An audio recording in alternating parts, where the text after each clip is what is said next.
प्यारे बच्चों, आज हम अपनी पाठ्य पुस्तक के पद्य खंड से तीसरा पाठ कवि राम नरेश त्रिपाठी के द्वारा लिखा हुआ पढ़ रहे हैं, जिसमें कविता का शीर्षक है पथिक। हम सर्वप्रथम कवि का परिचय पढ़ेंगे, इसके पश्चात हम इस कविता को समझेंगे, इसके सरलार्थ को समझेंगे। पराधीन रहकर अपना सुख शोक न कह सकता है, पराधीन रहकर अपना सुख शोक न कह सकता है, यह अपमान जगत में केवल पशु ही सह सकता है। तात्पर्य, पशु ही एक ऐसा है जो अपना अपमान सह करके पराधीन रह सकता है, अन्यथा मनुष्य पराधीन कभी नहीं रह सकता। पराधीनता में उसे अपनी जिंदगी पशु से भी कहीं गई बीती महसूस होने लगती है। देखते हैं कवि का परिचय। राम नरेश त्रिपाठी, इनका जन्म हुआ था सन 1881 में कोयरीपुर, जिला जौनपुर, उत्तर प्रदेश में। इनकी प्रमुख रचनाएं हैं मिलन, पथिक, स्वप्न ये खंड काव्य है, मानसी ये फुटकर कविता संग्रह है इनका। इनकी मृत्यु हुई थी सन 1962 में। राम नरेश त्रिपाठी छायावाद पूर्व की खड़ी बोली के महत्वपूर्ण कवि माने जाते हैं। छायावादी कवि कौन हैं? जिन्होंने प्रकृति को अपने काव्य का प्रमुख विषय बनाया, वे सभी कवि मुख्य रूप से छायावादी कवि के रूप से जाने जाते हैं। आरंभिक शिक्षा पूरी करने के बाद स्वाध्याय से हिंदी, अंग्रेजी, बांग्ला और उर्दू का ज्ञान इन्होंने प्राप्त किया। मेहनत करी और घर पर रह कर के हिंदी, अंग्रेजी, बांग्ला, उर्दू इन विषयों का इन्होंने ज्ञान प्राप्त किया था। उन्होंने उस समय के कवियों के प्रिय विषय समाज सुधार के स्थान पर रोमांटिक प्रेम को कविता का विषय बनाया। इनकी कविताओं में रोमांटिक प्रेम, प्राकृतिक सौंदर्य ये देखने को मिलता है। उनकी कविताओं में देश प्रेम और वैयक्तिक प्रेम दोनों मौजूद हैं, लेकिन देश प्रेम को ही विशेष स्थान दिया गया है। कविता कौमुदी ये 8 भागों में इन्होंने लिखी, जो प्रकाशित हुई थी। उन्होंने हिंदी, उर्दू, बांग्ला और संस्कृत की लोकप्रिय कविताओं का संकलन किया है। इसी के एक खंड में ग्राम गीत संकलित है, जिसे उन्होंने गांव-गांव घूमकर एकत्र किया था। लोक साहित्य के संरक्षण की दृष्टि से हिंदी में यह उनका पहला मौलिक कार्य था। गांव-गांव जाकर वहाँ की परिस्थितियों को देख करके गीत की रचना करना। हिंदी में वे बाल साहित्य के जनक माने जाते हैं। उन्होंने कई वर्षों तक बानर नामक बाल पत्रिका का संपादन किया, जिसमें मौलिक एवं शिक्षाप्रद कहानियाँ, प्रेरक प्रसंग आदि प्रकाशित होते थे। कविता के अलावा उन्होंने नाटक, उपन्यास, आलोचना, संस्मरण आदि अन्य विधाओं में भी रचनाएं की थी। प्रस्तुत अंश पथिक शीर्षक खंड से काव्य के पहले सर्ग से लिया गया है। इस दुनिया के दुखों से विरक्त काव्य नायक पथिक प्रकृति के सौंदर्य पर मुग्ध होकर वहीं बसना चाहता है। मानव काव्य नायक पथिक को प्रकृति अपने सौंदर्य से बरबसी अपनी ओर आकर्षित कर लेती है और वह वहीं प्रकृति के सौंदर्य पर मुग्ध होकर वहीं बसना चाहता है। यहाँ किसी साधुजन द्वारा संदेश ग्रहण करके वह देश प्रेम का, देश सेवा का व्रत ले लेता है। राजा द्वारा उसे मृत्युदंड मिलता है, परंतु उसकी कीर्ति समाज में बनी रहती है। उसके श्रेष्ठ कार्य समाज में हमेशा हमेशा याद किए जाते रहते हैं। सागर के किनारे खड़ा पथिक उसके सौंदर्य पर मुग्ध है। प्रकृति के इस अद्भुत सौंदर्य को वह मधुर, मनोहर, उज्ज्वल प्रेम कहानी की तरह पाना चाहता है। प्रकृति के प्रति पथिक का यह प्रेम उसे अपनी पत्नी के प्रेम से दूर ले जाता है। वह प्रकृति के उस सौंदर्य से इतना अभिभूत हो जाता है, उसके प्रति इतना आकर्षित हो जाता है कि मानो प्रकृति का प्रेम उसे अपनी पत्नी के प्रेम से भी कहीं दूर ले जा रहा हो, उसे ऐसा एहसास होने लगता है। स्वच्छंदतावादी इस रचना में प्रेम, भाषा और कल्पना का अद्भुत संयोग देखने को मिलता है। अब हम कवि के द्वारा लिखी गई कविता देखते हैं, जिसका शीर्षक है पथिक।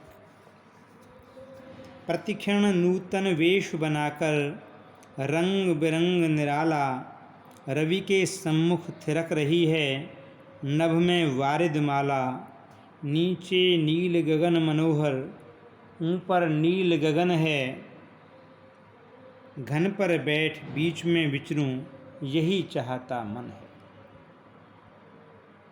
कवि रामनरेश त्रिपाठी इस कविता में वर्णन करते हुए कहते हैं कि मानो पथिक कहाँ खड़ा हुआ है? एक सागर के किनारे खड़ा हुआ है। नील समुद्र, नीले पानी से युक्त समुद्र के किनारे एक पथिक खड़ा है। सूर्योदय का समय है, वह सूर्योदय को देख रहा है और सूर्योदय के समय आकाश के बादलों को देख करके वह उस प्रकृति से, उस प्राकृतिक सौंदर्य से मानो अभिभूत हो जाता है, पूरी तरह से मोहित हो जाता है। क्या देखता है कवि कि प्रतिक्षण नूतन वेश बनाकर रंग बिरंग निराला, रवि के सम्मुख थिरक रही है नभ में वारिद माला। कि मानो समुद्र के किनारे प्रातःकाल का समय है, सूर्योदय का समय है, सूर्य मानो अभी निकला ही है, पूरी तरह से निकल भी नहीं पाया है, मानो सूर्य की प्रतिच्छाया, उसका बिंब दिखने लगा है। और दूसरी ओर आकाश में क्या है? आकाश में नभ में वारिद माला। नभ मीन्स आकाश, वारिद मीन्स बादल। आकाश में बादलों का समूह कैसा नज़र आ रहा है? नूतन वेश बनाकर रंग बिरंग निराला। बादलों का समूह हर क्षण मानो अपना वेश बदल रहा है, हर क्षण अपना रूप बदल रहा है और अलग अलग सौंदर्यमयी रूप को लेकर के वो बादलों का समूह आकाश में रवि के सम्मुख मानो थिरक रहा हो, मानो नृत्य कर रहा हो, ऐसा जान पड़ता है। नीचे नील समुद्र मनोहर, ऊपर नील गगन है। पथिक वहाँ खड़ा हुआ है समुद्र के किनारे। पथिक महसूस करता है, वह देखता है कि नीचे नील समुद्र मनोहर, कि मन को हरने वाला आकर्षक नीला समुद्र उसकी आँखों के सामने नीचे मौजूद है। ऊपर नील गगन है और उसके ऊपर नीला आकाश विद्यमान है। घन पर बैठ बीच में विचरूं यही चाहता मन है। और उस प्राकृतिक सौंदर्य को देखकर, नीचे नीले समुद्र को देखकर और ऊपर नीले आकाश को देखकर कवि इतना मन मोहित हो जाता है कि उसका मन करता है, यही चाहता मन है। उसका मन क्या चाहता है कि घन पर बैठ बीच में विचरूं, कि मैं बादलों के ऊपर मानो विराजमान हो जाऊं, मैं बादलों की नौका की मानो सवारी करने लगूं और आकाश और समुद्र के बीच में विचरण करता रहूं। आकाश और समुद्र के बीच विचरण करने का उसका मन कर रहा है, उस प्राकृतिक सौंदर्य को देखकर। रत्नाकर गर्जन करता है, मलया नील बहता है। मलया नील, मलय धन अनिल, अनिल कहते हैं वायु को, मलय पर्वत। तो रत्नाकर गर्जन करता है, मलया नील बहता है। कवि महसूस कर रहा है, वह पथिक, वह राहगीर महसूस कर रहा है कि उसके सामने स्थित रत्नाकर अर्थात समुद्र में गंभीर गर्जना हो रही है।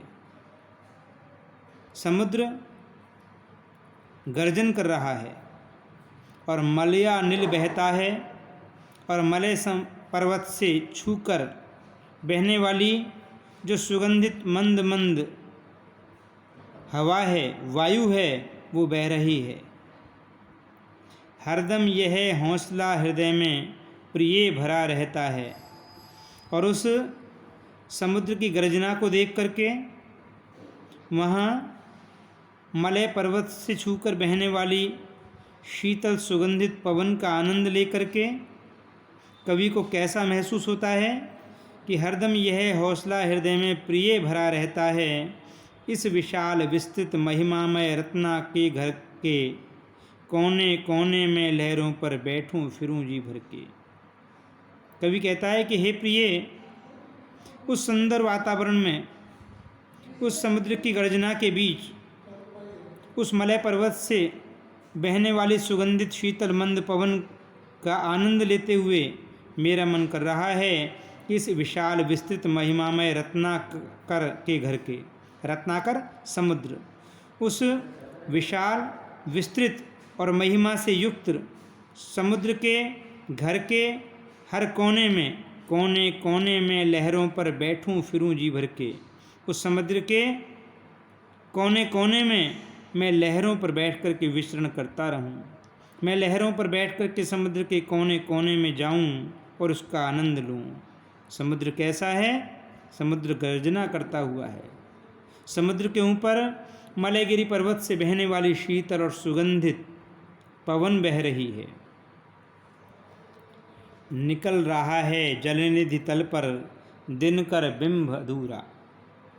निकल रहा है जलनिधि, जलनिधि जल की निधि, जल का भंडार समुद्र। निकल रहा है जलनिधि तल से, समुद्र के तल से, समुद्र की सतह से।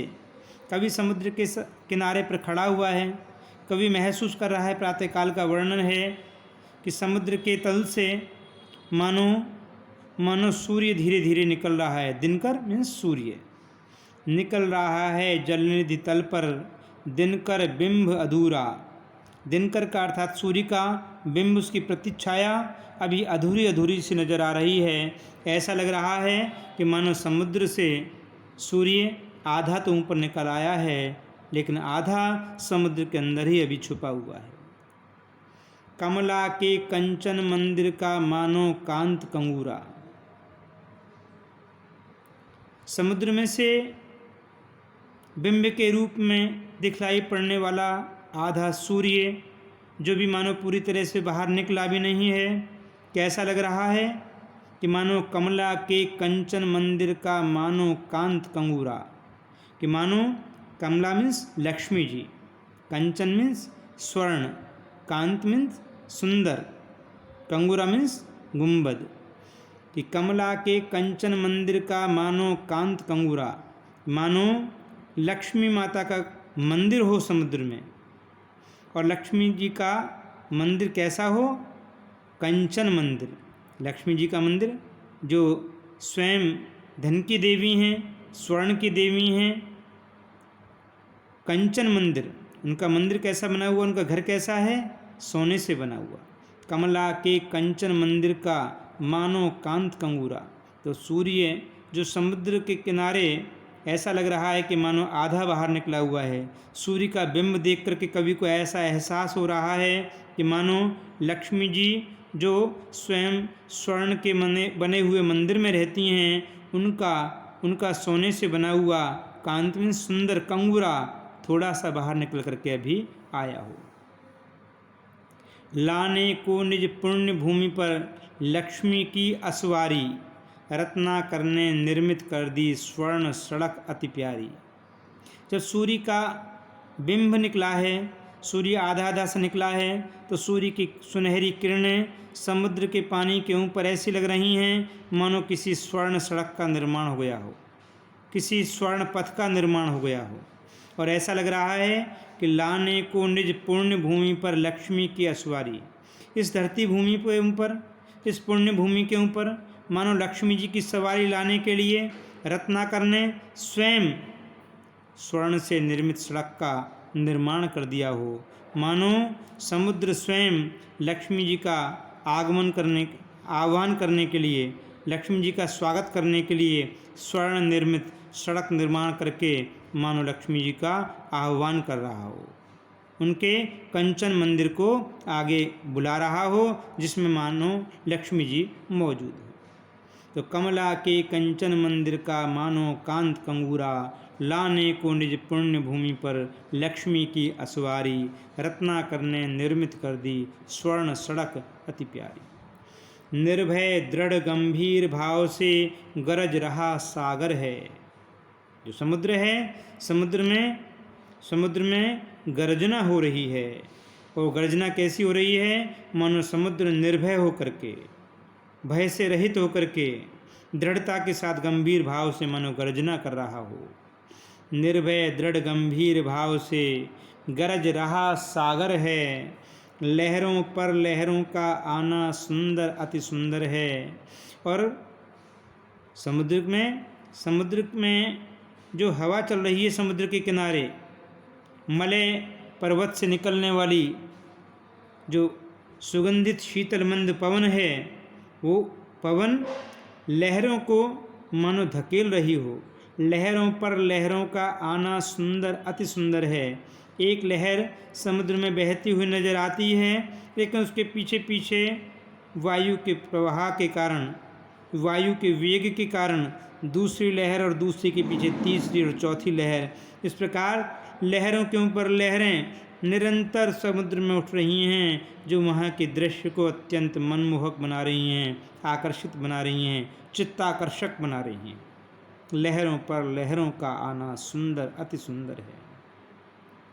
कहो यहाँ से बढ़कर सुख क्या पा सकता है प्राणी, अनुभव करो हृदय से हे अनुराग भरी कल्याणी। कवि माने अपने प्रिया को, अपनी पत्नी को संबोधित करते हुए कह रहा है कि हे अनुराग से भरी हुई कल्याणी, तुम अनुभव करो सौंदर्य को अपने हृदय में, और ये महसूस करके बताओ कि कहो यहाँ से बढ़कर सुख क्या पा सकता है प्राणी, कि क्या इस समुद्र के इस सौंदर्यमयी वातावरण से मिलने वाले सुख से अधिक सुख कहीं अन्यत्र मिल सकता है? शायद नहीं। अर्थात समुद्र के किनारे उस प्राकृतिक वातावरण में, जहाँ प्रातःकाल सूर्योदय का समय है, जहाँ सूर्य की रश्मियाँ सूर्योदय के साथ ही चारों ओर फैल रही हैं, जहाँ शीतल मंद सुगंधित मलयगिरी से निकलने वाली पवन बह रही हो, जहाँ बादलों के समूह मानो सूर्य के सम्मुख नृत्य कर रहे हों, क्या इस सुंदरता से बढ़कर, क्या इस सजीव वातावरण से बढ़कर कहीं कोई दूसरा वातावरण हो सकता है?